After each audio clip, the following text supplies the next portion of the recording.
ويا مساء أو صباح الخير وحلقة جديدة من تاريخ على ورق. مبدئيا كده بعتذر عن التأخير الفترة اللي فاتت ديت، ولكن يلا نبدأ بسرعة موضوع حلقة النهاردة عشان مطولش عليكم. حلقتنا النهاردة بعنوان أنواع الفلوس. لسه بتسأل نفسك أنا فلوسي دي أعمل بيها إيه، أستفيد بيها؟ لسه مش عارف تفرق بين اللي بتصرفه على مزاجك يعود عليك بالمنفعة واللي بتصرفه على شطانك بالمعنى الحرفي؟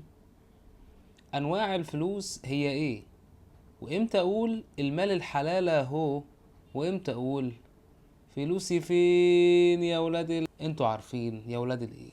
كل ده هنعرفه النهاردة في حلقة جديدة من تاريخ على ورق، بس تابع للنهاية ويلا بينا، يلا نبدأ.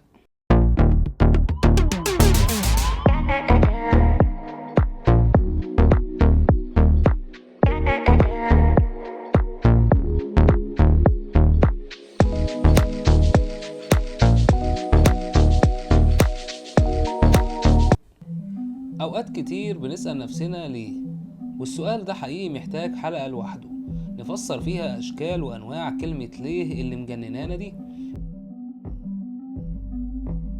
بس المرة دي بنقول ليه فلوسنا ما فيهاش بركة. والحقيقة السؤال ده له إجابة، وهي يا إما يا إما.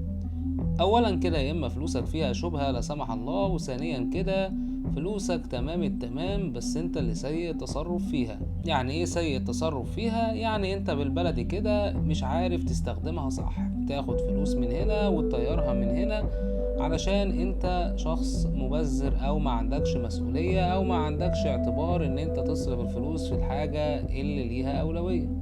نبدأ بالمال الحلال في قصة حلقتنا النهاردة، واللي بيتعرف عند كل واحد فينا كالتالي: هو المال الذي يتم جلبه عن طريق العمل والشقاء والمجهود.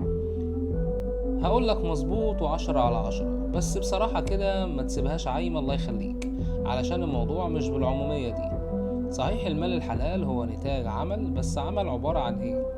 عبارة عن الشيء اللي بتقوم بالتجارة بيه مثلا أو بيعه، أو الخدمة اللي بتقدمها لعميل، أو الحاجة عموما اللي هتعود بالنفع على المستفيد بيها. ودي نحط تحتيها 1999 خط علشان دي سنة ميلادي.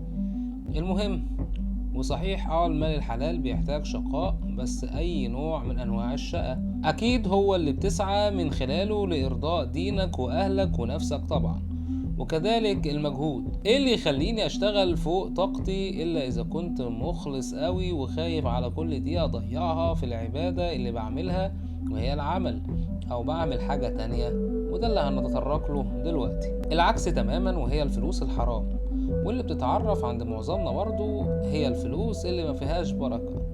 مظبوط وسليم جدا، بس ليه ما فيهاش بركة؟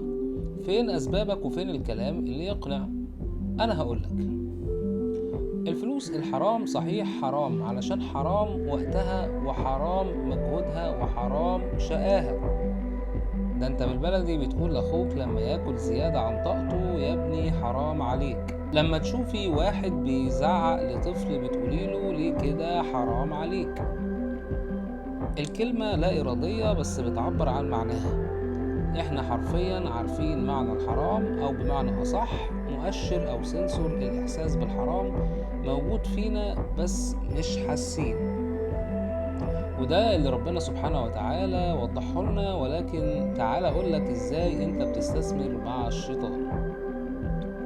خدها قاعدة وصدقها: كل ما هو مضر ليك نفسيا صحيا بدنيا ماديا حرام. وارجع ورا كل حاجة حرمها ربنا وافهم ليه اتحرمت، مش اشمعنى اتحرمت. علشان وقتنا وما طولش عليكم، طرق المال الحرام بتكون سهلة لأنها وسيلة ممتازة للشيطان لتحقيق هدفه، وهو اختراقك وإفقادك الإيمان بالله. هتقولي يعني معقولة الشيطان عشان يخسرني آخرتي ممكن يديني فلوس كتيرة ويخليني مليونير؟ هقولك هتقولي طب حلو، ما انا اعملهم بقى واتوب. طب ما هو عامل حسابه. انت فكرك هيسيبك؟ ما هيدخلك من بوابة الطمع. ثم انت فاكر لما هتستسلم لرغباته وهتمشي وراها هترجع بسهولة؟ امال ليه اسمها توبة نصوحة؟ ثم ما تقلقش، بص على اخواتك اللي الشيطان خد غرضه منهم وضيعهم اللي وراهم واللي قدامهم في لحظة وتعلم. الشيطان للأسف قدر يقسم ضحاياه لفريقين، فريق اتوهم انه هيكسب ويغتني ويعيش سعيد وبالفعل يحصل كل ده بس ينسى دينه وربه وإيمانه وإنسانيته، وفريق اتوهم بنفس الكلام ده بس خسر اللي وراه واللي قدامه وبكل جحود زاد كفر وغل وخسر حياته كمان.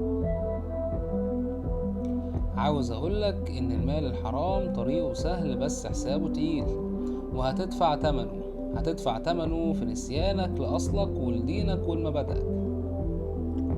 لما تبيع لحد مخدر عشان تغريه بإن ده هيحل أزماته ويخرجه بره مشاكله، ده حقيقي أقدر طريق للخروج من الدنيا تماما.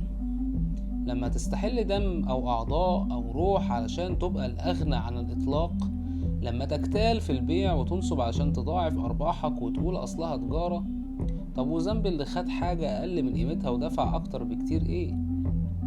لما تضيع وقتك ومجهودك وطاقتك لمجرد إنك بتقنع نفسك إنك هتكسب فلوس من رهان على ماتش أو لعبة،